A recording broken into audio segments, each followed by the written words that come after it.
Barcelona was the only club to have won every game since La Liga began, and at the moment they are the leader of the competition after beating Rayo Vallecano 2-1. Despite the refereeing thefts, where Barcelona had 1 goal disallowed and 2 unmarked penalties, we still managed to emerge victorious, and we cannot forget Dani Olmo's memorable debut wearing the Blaugrana shirt in that match. Dani Olmo finally debuted and the player scored nothing more and nothing less than the winning goal on his debut and managed to be named the best player of the match even though he only played the second half of the game.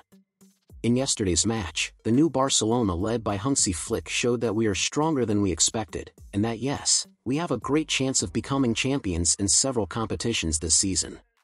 Despite the good news in yesterday's match, Barcelona unfortunately suffered a heavy blow by losing a player who was being extremely useful on the field at that time, our pivot Marc Bernal.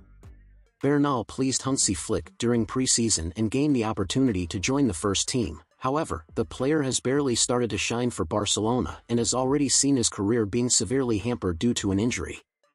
Bernal tore the cruciate ligament in his knee, and unfortunately this injury is very serious, and as a result, Bernal will be sidelined for a period of between 10 and 12 months, that is, the entire season, and that is sad for both the team and the player.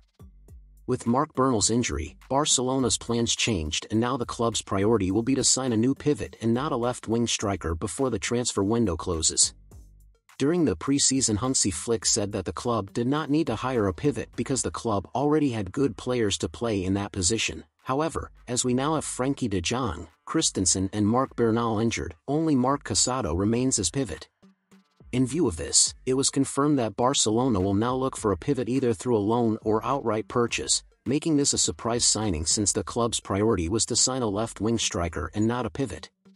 Given this, leave your message here in the comments wishing strength for Marc Bernal, who will miss the entire season, and take the opportunity to suggest the name of a pivot that Barcelona should hire to replace Bernal this season. Put your name here in the comments and I'll be reading. I'll see you in the next video.